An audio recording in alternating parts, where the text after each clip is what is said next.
I know that at this time of year, it is a wonderful time where people are dreaming again or visioning for themselves. And the art of awakening is realizing that no matter where we are, there are ways to open to a greater version of who we are. And I really want to encourage everyone to recognize that there are so many ways that we are awakening all the time.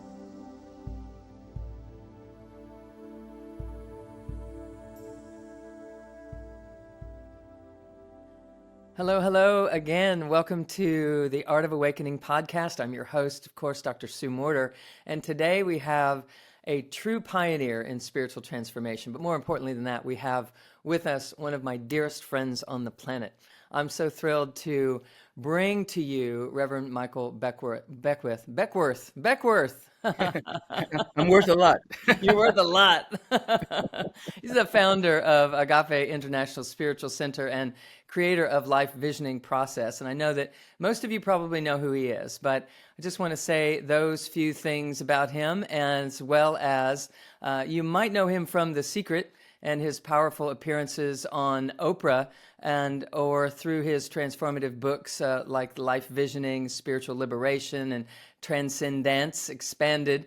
He's very prolific and a mighty force on this planet. So I'm thrilled to have him here with us. You might not know that he has started his journey over 40 years ago, turning a small gathering in his living room into a global spiritual community that now touches millions of lives every year. So today, when he's not leading Agape and speaking worldwide, you can find him hosting the Take Your Mind Back podcast, where he's helping people reclaim their power to tap into their highest potential on an ongoing basis, to tap into their spiritual wisdom and to their own practical applications to the tools that he's teaching for transformation. So making the mystical accessible and the supernatural natural as it's supposed to be. So as we step into 2025, we couldn't have a more perfect guide to help us understand the profound differences between traditional goal setting and true visioning. So lots to discuss with our beloved Reverend Michael Beckwith.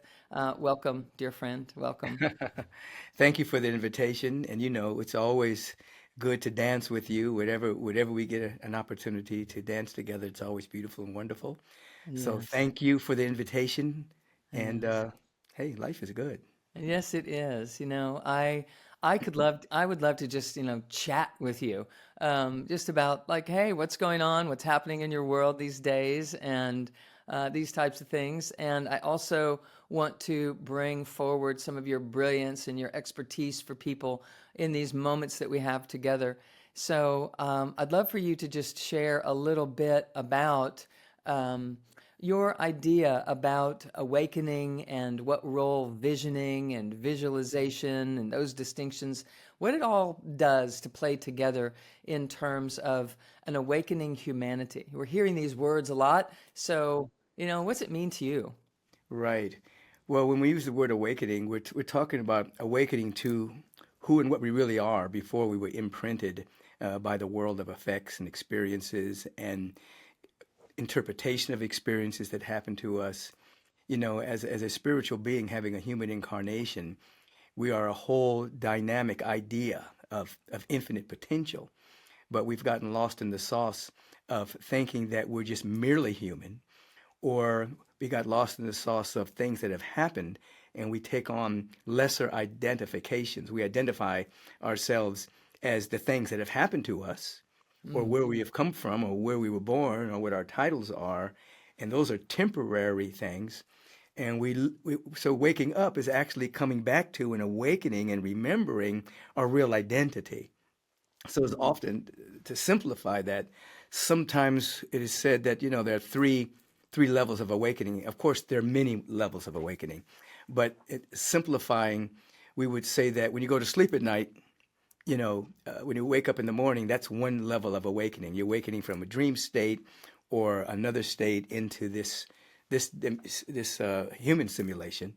And then when a person has a near death experience or a near life experience, or someone is under anesthesia and they find themselves floating over their body, you know, that's waking up to the awareness that you're not your body. You actually are pure consciousness and you have a body. That's awakening number two. And then awakening number three is when an individual wakes up and has a realization that they are one with life, capital L life. You can call that God. You can call that the presence of love and beauty and intelligence. And that's a really pivotal moment of awakening. And I Mhm. think that the work that we're doing is seeding people with the idea that they're more than they think they are, and that the inner work that they're doing and the different practices and the different intentions that they're establishing within themselves is to actually have that third awakening, to actually wake up and remember your real identity. Because Mhm. people today, we're living in a society where people can identify themselves anyway. And that's beautiful. It's wonderful. It's part of the evolution of our species. But those are lampshades. That's not the light. Mhm. Right. So people are identifying with their lampshade. I'm this, I'm that, I'm this, I'm that. And that's sweet. It's wonderful. Yeah. But when you do that, you put yourself under the law of limitation because there are laws to every identity. But if you begin to identify yourself as an illimitable, limitless being first, Mhm. then the law responds to you in an unlimited way, and then the lampshades shine. Black, straight, gay, male, female, whatever it is, those lampshades shine with your real Mhm. identity. So Mhm. that's how I kind of see the awakening process. Yeah, beautiful. At a time such as this, when the world is experiencing so much intensity and so much temporal challenge, it is so easy for people to get caught up in the story, get caught up in the movie, and and it is an important time for us to realize that we are in charge of our experience inside of any movie that we find ourselves in, and that it actually is here to provide the challenge, provide the distinction for us to make that decision to come back onto the self instead of being so dispersed and infused into our outer surroundings and have this third level awakening. So how can you Right. share some guidance for people that are starting a new year? They're trying to jump in. Here we are, and definitely some things have been shape shifting in our world, around the world. And what might you offer to people on a practical sense to lean in and allow for this to be in service to them? There's just so much. Okay, we're beginning a year, and so it's a good time to actually begin to articulate a vision in our life, to begin to establish intention, begin to understand that the world that we see with the sensorium, with our eyes and the senses, that's the condensation of opinions and points of view and perceptions that have condensed itself into the world. People think that that's real, but that's a temporary artifact of a previously held point of view. It's always changing, it's always in flux. It's a phenomenal world, it's always in flux. However, there is a world of love and harmony and peace and joy and infinite potential that we can begin to participate in. When we hear the statement, I have overcome the world, we're talking about transcending that world. Now, how do we do that? I believe that within each and every one of us, there is a promise or a destiny that we agreed to set free when we came here. That when we took a human incarnation, it wasn't an accidental push. Somebody didn't push us here and say, "Oh, you're going on this ride." No, we chose to be here. But Exactly. but when we chose to be here, we also chose that we would expand our capacity for more life and love and beauty to come through, and that we chose the ways that we would release that light on the planet. I call that a sacred promise. We made a promise to ourselves to wake up and to actually deliver our gifts. You said something very important, and that is we can participate in our own unfolding. So we're one here to wake up to that promise. And so in order to do that, you mentioned the word visioning. Visioning is a spiritual technology that allows us to begin to ask very empowering questions to kind of touch the mystic chord of memory so we begin to remember what we said we would be about before we got here, before we were imprinted by parental fantasies, societal fantasies, religious fantasies, educational fantasies or miseducational fantasies. And so many people ask disempowering questions. They'll ask, What's wrong? Who's to blame? Why me? Which takes them into a downward spiral of mining all of the unconscious beliefs that we have and regurgitating them and identifying with them, not necessarily healing them, but envisioning what we're aware that there's a destiny within us. There's aware that there's a gift that needs to be given. And so we ask things like, what is it within me that is seeking to emerge right now? What is the vision upon my life? How does this vast universal intelligence see the vision in my own life? Now, when we begin to ask those kind of questions, now the vision process is a multi-step process of surrounding ourselves with the feeling tone of love and safety, and then asking these kind of questions. But when we ask those kind of questions, we start to activate our spiritual senses. What do I mean? The eyes are prosthetics of sight. Form follows consciousness. So you don't see because you have eyes. You have eyes because you have sight. That you produce eyes to see things in this dimension. The same thing with the ears. So when we begin to sincerely ask these kind of questions, we start to activate the spiritual faculty that allows us to see the invisible and to hear the inaudible on the sensorial realm. So now we can begin to catch vision. We can begin to catch this broadcast that's happening everywhere from this love, beauty, intelligence that's everywhere. It's broadcasting its nature everywhere. And then there's a specific broadcast for us as individual expressions of it, because no one is exactly the same. And we begin to catch it through our intuition, through direct knowing, through hunches, through gut feelings, and through seeing again and through hearing again. We begin to catch the vision. Sometimes people feel something, they'll see something, they'll hear something, and then we begin to articulate what it is that's coming through. And it doesn't happen all at once. You have to go through like meditation. It's a meditative process.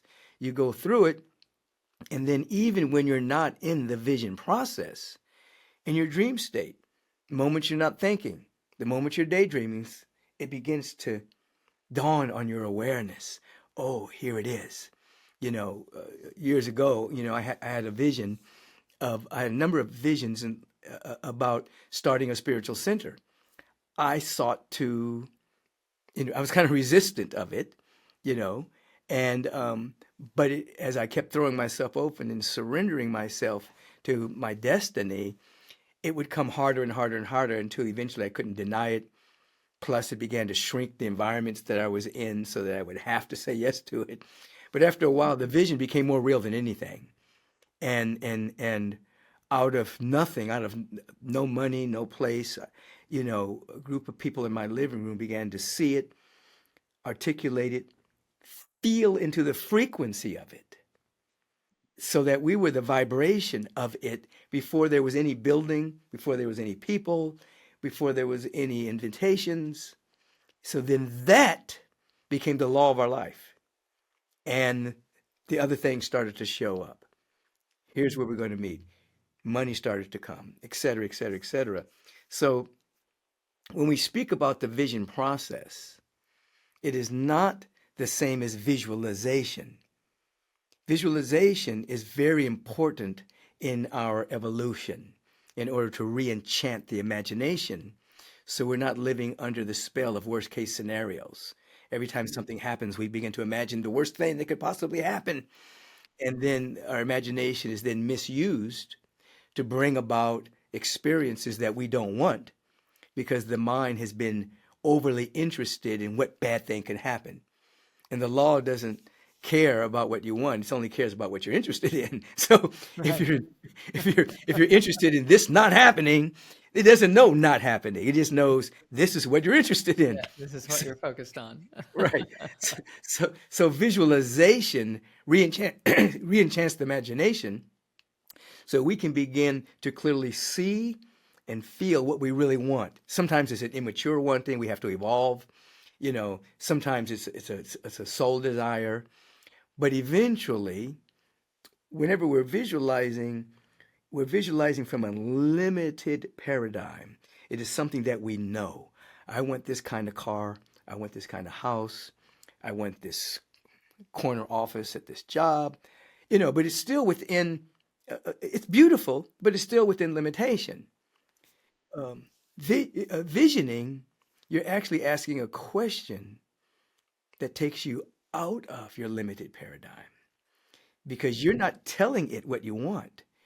You're putting yourself in a position to ask, what is it that's within me that wants to come forward? If an avocado seed were to vision, it's not going to imagine a daffodil. I'm visualizing. I want to be an oak. No, it's going to eventually catch the strange attractive field of um, of an avocado tree. It's going to see an avocado tree. So within us, we're going to begin to see and feel our potential and the talents and the gifts that we have and where we are to grow to activate those talents. So visualization is a stage that's very important, to master that you master your mind to a degree that it's not just thinkingness. It's not just picking up thoughts from the society and regurgitating them. I call that, obtaining thoughts from the sea of mental garbage. And there's all kinds of mental garbage out there. You know, it's not, it's re-enchanting. So the imagination is, you start to really believe life is for you, the universe is for you. It doesn't work against itself. Uh, and, and you can begin to describe the kind of life you want to live. The law states that you don't describe what you see what you describe. So you learn to describe the life you want to live and you begin to see it and feel it. And there's nothing wrong with that. It's beautiful. But outside of that, there are, in the realm of the unknown, there are gifts and talents and possibilities and potential that you can't visualize because it's outside of your frame of reference. You can only get there by asking a question, and then it becomes it's revealed to you. It's a revelation that you then learn to embody, and then that begins to manifest, and it shocks you, it surprises you, and of course, it changes you. Your character changes, your priorities change. Whereas in visualization, it does change you to a degree, but you can actually visualize something and stay the same. I want Yeah. this, but it doesn't, you're really the same person when you get the car. Yeah. Then you're not happy when the new car smell is gone. You know, You need another new car. right? Yeah. Oh, and now I need this. Now I need this to be happy. Now I need that. Yeah. Yeah, exactly. Yeah, So beautiful. that's how I would begin this conversation. Mm, That individuals can just stop and ask, what contribution am I to make? What mhm, gift am I to give? mhm, What is the big presence, by whatever name you want to call it, see itself as me in mhm, vision state, you see? mhm. And then we start getting little inklings of insights and revelations and inner feelings that begin to change us, but it's a little scary Mhm. because the person that enters into the vision process is not going to be the same person when Yeah. it starts to manifest. You're going to go through a transformation. You're going to wake up Yeah. to your potential. Yeah. So it's scary on the egoic aspect. It's not scary on a soul aspect. Yeah. Right. The same Yeah. thing that the ego is terrified of, the soul is rejoicing in. Right. Right. Finally, I get to breathe. You're like, And oh, oh, yeah, oh. right, this is exactly what we want. But Let maybe me in, coach. Let me in. it's my moment. I have it. I'm having my moment. Right. Yes, absolutely. I'm so thrilled to hear you speak about this. I'm in the world in this same way as you know. We are so parallel and in tandem with this whole perspective, and it is so important that the world hear that it is more that we are being visioned, that it's coming through, and that we're learning to walk in stride with that and to allow something to emerge that we haven't thought of, that we haven't been able to articulate. And it's similar to, I take people to on sacred site journeys around the world, right? And I last fall went to Egypt and took a group of people, as we always do, into this pit chamber underneath the Great Pyramids. And so here we are, 40 feet below the surface, and in the point of an inverted pyramid, an ethereal pyramid that is underground. And once I get everyone down in this pit chamber, we turn out the lights and ask them to open their eyes and look around and create. To create in the dark. And it really develops a sensation in the nervous system and in the body of eyes wide open, having no idea what we're looking at, but to feel for what is emerging up and through the system, to allow that to come and allow it to surface. And I call it creating in the dark. And it's Yes. really what we're Yes. doing in life, is that we're creating in the dark. We're pulling from nowhere, from beyond the known into the unknowable, from the unmanifest, that Right. which is seeking to manifest now, because we're asking the question that you're saying: what would emerge through me? How would it best be of service for the contribution of greater consciousness unfolding? And it is an amazing moment when someone realizes that it isn't their thinking mind that is going to take them to the highest heights that they will experience, to the greatest expansiveness, that they're reaching the unknowable. Just like you're saying, you can see the unseeable and hear the unhearable. We're truly now knowing the unknowable. It's Yes. emerging and becoming knowable simply because we're allowing it the space to become. And I love that you're, broadcasting this to the world all the time, and providing a systematic approach to teaching people how to do this, to align and allow for this visioning to Yes. come through the portal that we each are. And what a perfect time of the year for someone to be thinking in this way and non-thinking Absolutely. in this way. Yeah, yeah, yeah. It's not the thinking mind, it's not the figuring out mind. And the Mm, word emergence is extremely important, because you're not making something happen, you're making something welcome. You're allowing it emerging of who you are to come forward. So I'll tell people, when you start with the law of attraction, which is a linguistic convenience to just, make it very simple for people. You see something, you feel something, you manifest it, you bring it into your life. But actually, it's actually resonance. You actually come into resonance with something, and then when you come into resonance with something, you start to radiate it. So it's not attracting, you're actually radiating it. And then after radiance, something emerges from you. yes, And in the beginning, it looks like, oh, I attracted that to me. But yes, actually, you've actually radiated it, and it emerged from the depth of your being. Why? Because as a spiritual being, you already have it. No yes, one can give you anything. The world can't give you anything. It yeah. looks like that, but it's actually emerging from you. Yes. I loved the doorway that The Secret opened up for people Yes. Oh my to God. Yes. attract and this. And at the same time, I was like, oh, but wait, there's more. It's Yeah. not about attracting. You're not empty. You don't need to Right. attract good stuff into your life to have a great life. Right. Right. It's revealing. It's really the Yeah. laws of revealing and creation Yeah. that we're ultimately speaking of. And that's what Absolutely. you're referencing here. Yeah, Yeah. I was the same way with you, and I was in the movie. Yeah. I It know. was like, everybody, this is just the beginning. This Yes. is not an end. This is the beginning steps. But what it did is opened up millions of people to the possibility that they can participate in their own destiny and their own unfolding. It's so funny because that particular film still has legs. It's still touching generations of people. When I travel around the world, I meet all these young people who are just now watching it, and they're just now beginning to take their little journey, their big baby steps into realizing they're not a victim to circumstances, and they can actually participate in their own emergence of their own destiny. So I don't put it down. I just realize you don't put down the stairs when you build an elevator. You know what I Right. mean? Right. You Exactly. just- you say, "Oh yeah, we use those stairs. That's beautiful." Yes. Now we have an elevator. Yes. And that's the point about this, the art of awakening is realizing that no matter where we are, there are ways to open to a greater version of who we are, no matter where we are in our journey, starting or been at this for decades. There's always more because the universe is expanding ever. It is never finished, and neither are we. And Right. it's allowing every aspect, every component of life that begins to set us free to be part of an awakening process. And it's not about an end game. It's about really identifying as this creative presence on the planet and allowing that to be cultivated and honed and refined in every way that we can discover.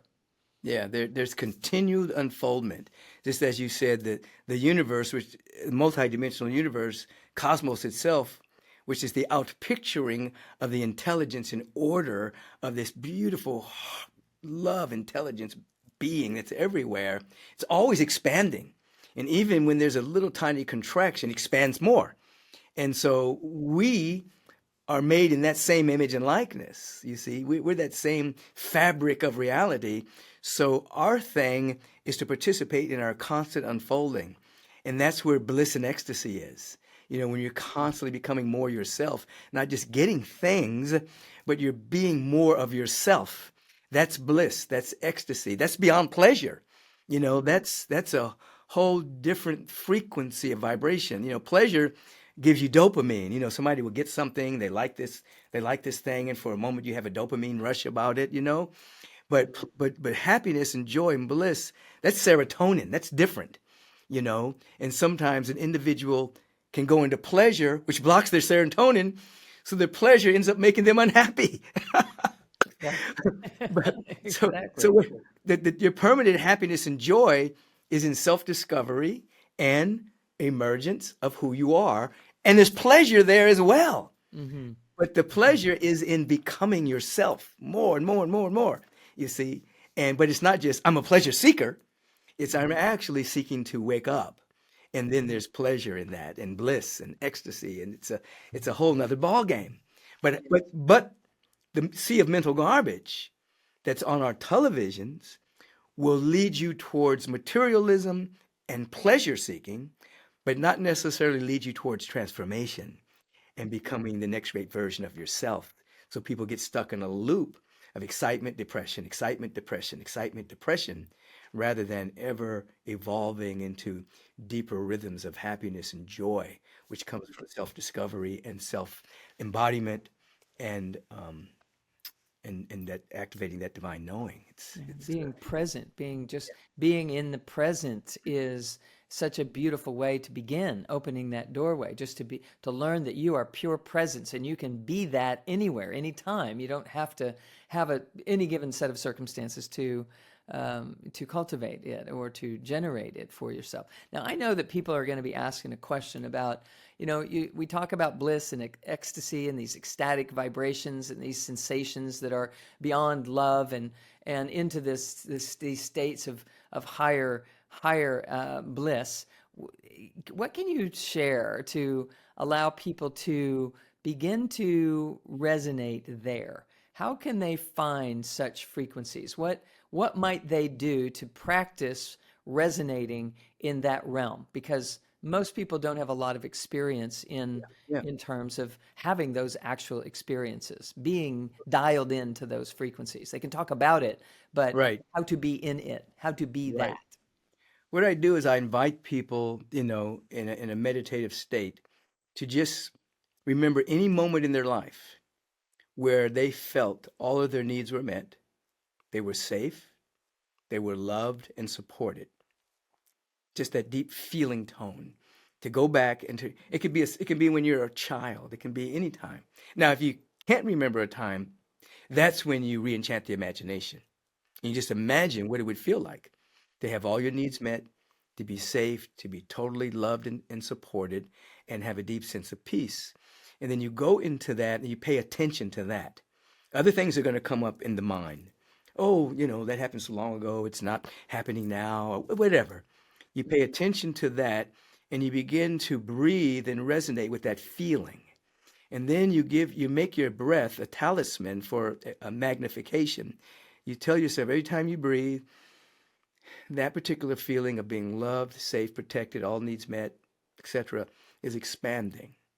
So it starts to expand within you. You are pure awareness. You're not a body. You are awareness itself. And so now your awareness is focused on this dynamic feeling tone, and it's expanding. And so if you do this on a regular basis, you start to have a different baseline of where you live from. And and you notice that when this is happening, it's not based on any condition. Just like when you took people into the pyramid and they're creating, there was no condition there. So this is not based on any, it's not like you're feeling safe and protected and prosperous and all of that good stuff because someone just gave you a bunch of money or whatever. You're developing the capacity to feel it without any shift of any condition, circumstance, or situation until that becomes a new baseline for yourself. Now, the blessing about that is if you keep coming back to that, gifts will show up that match that. Glad surprises, serendipity, coincidences, spontaneous goodness will show up to match that frequency. But many people are all rushing into the future. They're ambitious and they have anxiety and worried about what's going to happen in the future, or they're ruminating the past about mistakes that were made, things that have possibly been done to them, but they're not present with an awareness that in this instant, right this second, right now, all of your needs are met. Right now, you are loved and supported. Right this second, you are cradled by a presence of such love and beauty. We have to keep coming back to that. The other thing is that people like yourself, because you've been activated at such a more of expansive level, you know, people get activated just being around you. You know what I mean? And it's good to, that's the power of community. Mm, You know, yeah. if a community is led by an individual that's gone beyond intellectual knowing of something and have actually tasted that sweet nectar of that, then underneath the words of what's being said is the energy. It's not even the words. Now, the words are a carrier of a frequency of something that's been embodied. And so when you took people into Egypt, when people are working with you, you know, there's an energy that's there. And so you can be talking about chakras, you know, you can be talking about yogic positions, you can be talking about breath, you can be talking about all the great things, but you're talking from it. And then that creates an activation. That's what I feel when I'm speaking. The same thing. It's like I'm trying to get people to listen to what I'm listening to, you know, because that's more real to me than anything else that's going on. So so here it is. There's a promise that we made to ourselves that we're remembering. Promise, practice, possibilities, the three P's. You made a promise and you're waking up to your promise, but you have to have a practice. You have some modicum of practice that you do, and you become semi consistent with it, not beating yourself up when you fall off. Just get back on and begin again, whether it's meditation, visioning, whatever the practice is for you. And then you open up a field, you tap into the field of infinite possibilities that go beyond your limited point of view. And then you begin to live in an entirely different world while you're walking on this planet. You're of a higher frequency. And then uh, it'll look like you're lucky. Things will show up. It's like you, why is he, why, she's lucky. He's lucky. You know, he's in the right place at the right time. Why? But, you know, I call that luck, living under cosmic knowledge. It's not luck. You're living under a certain vibratory knowledge of the cosmos that's taking you over. You see? So I want people to know this isn't magic. It may be magic with a K, but it's not magic. It's actually um, true manifestation of the unfolding of the soul through having some level of practice that allows for you to have what you might call tiny insights. I don't mean you personally, you, I mean people that are watching may call tiny insights into reality little pinpricks that then become wider and wider and wider, and then your life changes. It's amazing. Yeah. I think one of the things about this, these pinpricks, these tiny moments that happen, and they happen intermittently all day, every day. They're always happening, and there's so much noise in the sea of garbage, Yes, as you're saying, that we miss it. yes, We're not, we look over it and we're looking at other things that are more gross or massively intense and, bright, shiny, flashy things or whatever the case may be, these distractions. And learning to bring our attention into the intimate and the vulnerable and the precious and the rare and the intimacy of life and bringing our attention into those qualities opens up a doorway to be able to catch these moments when they're happening. We're available to them to notice and then to magnify them. When we land our attention on them, they magnify. And when they yes, are magnified in our conscious awareness, it becomes more and more a part of our reality. And we have more to appreciate because we're noticing it and we're celebrating it and we're allowing it to be alive and real.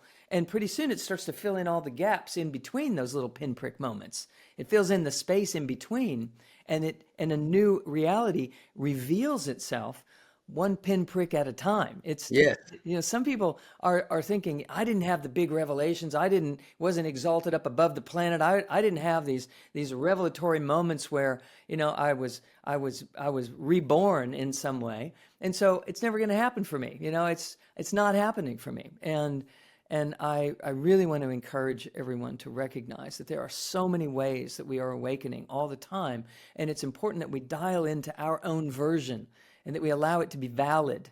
And these tiny little moments that you just mentioned are a wonderful way that it can begin to build a constitution and some substance, and the vessel fills little by little.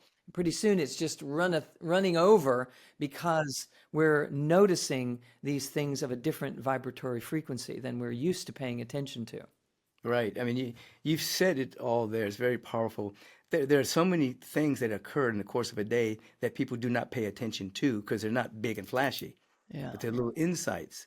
And if we can, as you're saying, we can pay attention to it and make that important, write it down sometimes. Sometimes you'll hear something, a little bit of guidance about something, and you may or may not follow it. Every time you follow it, it becomes stronger for you because you're paying attention to it. Mm. But you pay attention to those little tiny things, and then you begin to realize they're not really little tiny. Yeah. They're actually, I call it, you've pulled back the curtain of time, and you're actually seeing what's real, before your mind gets snagged again and you go into snagnation. Your mind gets snagged again by all the worldly stuff and the fears, the doubts, the worries, and all the things that, people forget that all of those fears, doubts, and worries, you can't worry yourself into health. You can't worry yourself into prosperity. You can't worry yourself into happiness. It's not going to do you any good anyway to just worry about all those things. So if you can take a period of time and pay attention to the little pinpricks of reality that pass through, because the broadcast from the very center of the cosmos, the broadcast from the heart mind of the infinite, is perpetual. It is all the broadcast is always happening. Let there be light, let there be love, let there be beauty, let it be everywhere. That broadcast. But what are we tuning into? Are we tuning into the frequency of worry and doubt? Self-loathing, lack of self, what are we, or are we starting to tune into a deeper level of surrender to that broadcast? And a little bit of practice goes a long way. It shifts the trajectory of your life because you're now paying attention to the little things, and then you start to realize, oh, I've been being guided. I remember something told me to go right, but I didn't pay attention to it. Something told me to stop for a moment and just do this particular thing, but I didn't pay attention to it. Well, another name for God is something. Something Something else. told me. Something told me. Something told me. Yeah. That's your higher self talk. Listen, listen. It's it. And what I love about the timeless reality is that we can go back once we realize, oh, yeah, something told me to do that. We can go back into that moment and develop our awareness of that something, of that hunch or that gut feeling or that intuition, that nuance, that nudge. We can go back into it and memorize and celebrate and magnify and enhance what that experience actually was doing and feeling like and what was happening in our bodies at that time so that we can have a new Yes. anchor point for that and even practice that sensation on in between moments in your life. Just go back and practice that sensation that you had when you were having that something told me moment and Mm. feel it over and over and over and over in the body. And then you start to dial into that something station all the time. And you're never not in it eventually. So, Absolutely. And it takes just a little bit of practice, and you're living in a different world. And the dust and grit, the perceptual windows get clean, and the debris that we've identified ourselves as begins to be transmuted, and we're different. We're more ourselves. It's a real homecoming. We've come home to ourselves. We haven't morphed into something we're not. We've actually come home to ourselves, and now we can give our gift. We can contribute. We can celebrate the giftedness within us, and we can express it. We can radiate it as it's embodied, as you indicated, in our body. You know, it's a whole different thing. And then confidence, you're not confident in your things you've memorized, a degree you got in college or anything. You're confident in this vast sea of divinity that you can lean on, and then you realize, oh, I'm leaning on it, but it's also me, and your confidence in it. You have confidence in it, and your posture changes. How you speak changes. You're not trying to prove anything. You're not trying to get anything. You're not concerned about how people are thinking about you. You're in a private tryst with this vast presence that becomes more real than the very chairs we're sitting on. And what I like, what you kind of intimated, is that you don't have to have a big experience. You had one, I had one, but I was a little hard-headed, so I needed something. But but it happens incrementally. mhm, In the Japanese Zen technology, there's something called kensho, and then of course people know about satori. mhm, Satori is that, aha, woo, mhm. I was blind, but now I see. Yeah. Kensho is the slow transformation that happens in practice. Mm, Then you realize later, oh, I've changed. When did that change happen? I don't know when that change happened, yeah. but I'm different now. I Mhm. used to be so worried about A. I'm not worried about that anymore. Or this thing over here used to really bother me. It used to trigger me. I still don't like it, but it doesn't bother me anymore. Yeah. When did that happen? It's that slow paying attention to the little insights, Kensho, and then you end up at the same place within yourself as someone who had like a big Satori moment. You end up Mm, in the same place. You all yeah. end up with yourself, you see. Yeah. Yeah, and it's oftentimes more sustainable when it's Hmm. come incrementally, little by little, little by little. It's unwavering. All the gaps are filled in. It's like real deal here instead of being this person who shoots up. I mean, I had to find myself finding ways to integrate what I awakened to. The awakening was one thing, but the integration and the embodiment of it was little by little, circumstance by circumstance, trying it on, making a way for it under these circumstances and under these, and remembering that I do know this now, and it has to apply in this scenario. And so, really, the sustainability and the unwaveringness of it, the constancy of it, comes when it's incremental and we apply in different scenarios of life and allow each layer of our being to align to this ideal that we're speaking of. Absolutely. Took me years to integrate, Yeah. 'cause I was so heavenly minded, I wasn't any earthly good. 'Cause, I needed to embody this higher state that I was living in, and really go back and really appreciate and embrace Michael, the human being, you know, and so that he could go along for the ride as well, you know. And so yeah, integration is so important, and it took years though, you know, until because in the beginning it was like I was weird for people because I was way out, Way you know. out. It was Way authentic, out. everything was authentic, but I had to integrate where I can actually, you know, just let Michael reveal the energy as Yeah. Michael. You know what I mean? Not Yes. trying to escape from him, but actually Yeah. be him. Yeah. Yeah, I had to go through the same process.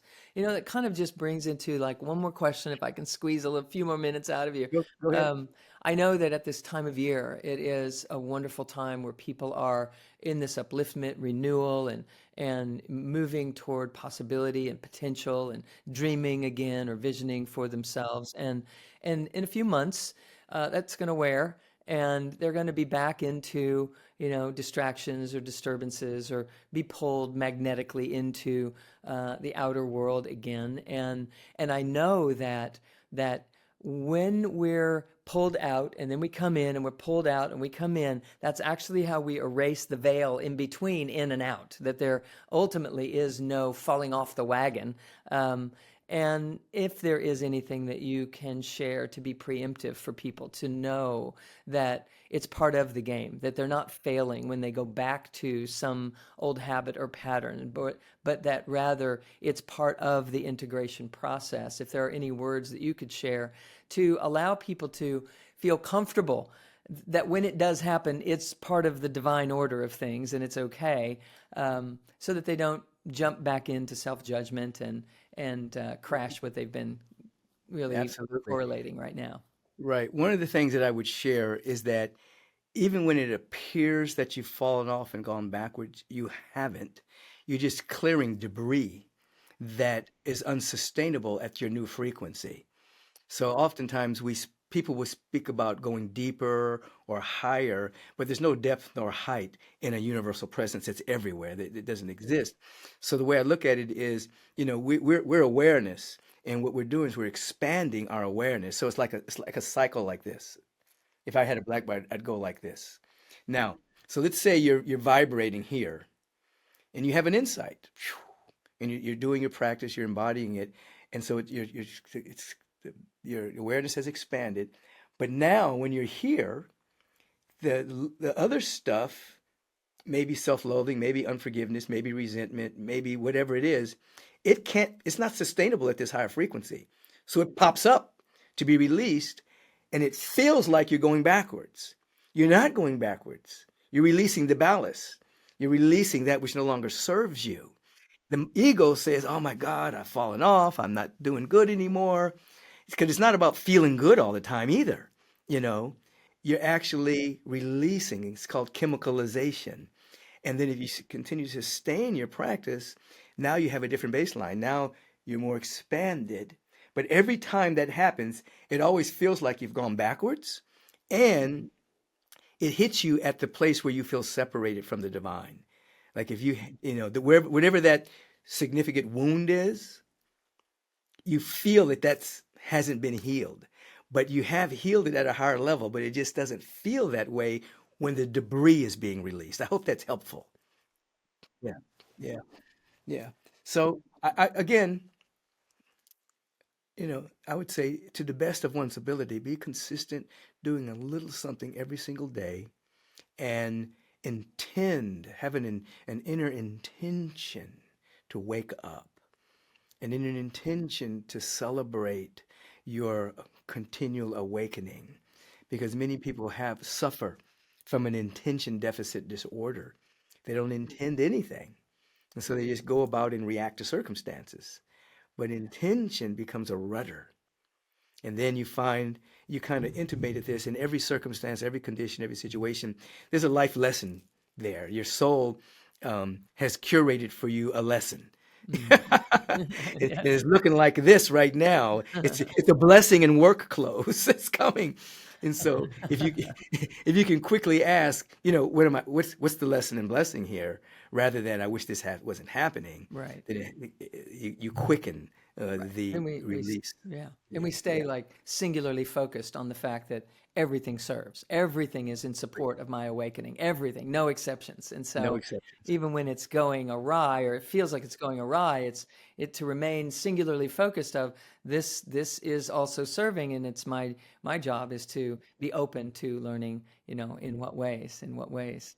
Yeah. Right now, everybody can think about a time in their life that was terrible, and they're past it now, and they can actually say, if that hadn't happened, I wouldn't be the person I am today. Yeah. I learned compassion, I learned patience, I learned forgiveness, whatever it was. Yeah. You didn't learn it when the times were really, really good. You actually learned it when that particular thing happened and activated latent potential within you. It's like there are seed pods in the forest, and they're there for years. They can only break open when there's a forest fire. They can't break open any other time. So when we have our own challenges, sometimes that's the thing that's going to break us open to discover something so beautiful about us that has been sitting in latency, waiting for the fire hot enough Yeah. to break it open. Right in the fire, that's where it happens, Yeah, definitely. yeah. Oh my goodness, Michael, it is always such a blessing to be with you. It's perfect. It's a great joy. I know it's And always good, man. We could go on for I hours. know, let's. We'll do it back and forth. Yeah, we should plan something to make that possible, Yeah. to gather a bunch of people together and just go for Yeah, hours on. we can just chat about something and then open it up to everybody that's there to ask questions, and then create processes on the spot for them Beautiful. to wake up. Yeah, okay, we're intending that right now. Okay, we're setting it out there. It's gonna happen. It has to happen. It's happening. Yes. Uh, Beautiful. So, is there anything that you can share with our listeners about what is happening with you right now? What you'd love for them to know about, or anything that people could Absolutely. need to know about that's happening with Michael Beckwith? Here in 2025, Agape celebrated its 38th anniversary in Yeah, 2024. So yeah, we're in our 39th year yeah. now. And so Agape is always open for everyone. Wherever you are on the planet, you can go to agapelive.com and watch any one of my three services every single Sunday.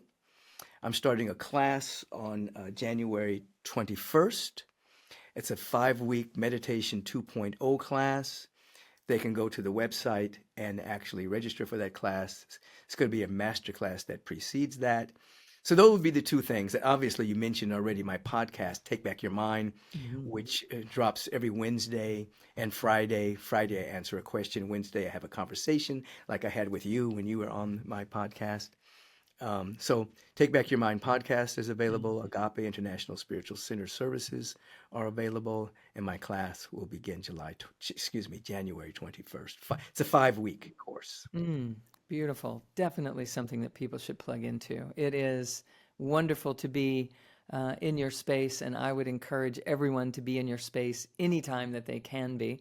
And taking these courses is definitely something that will ground and anchor in them, I know, the principles that we're speaking about here and the realm that we're speaking of.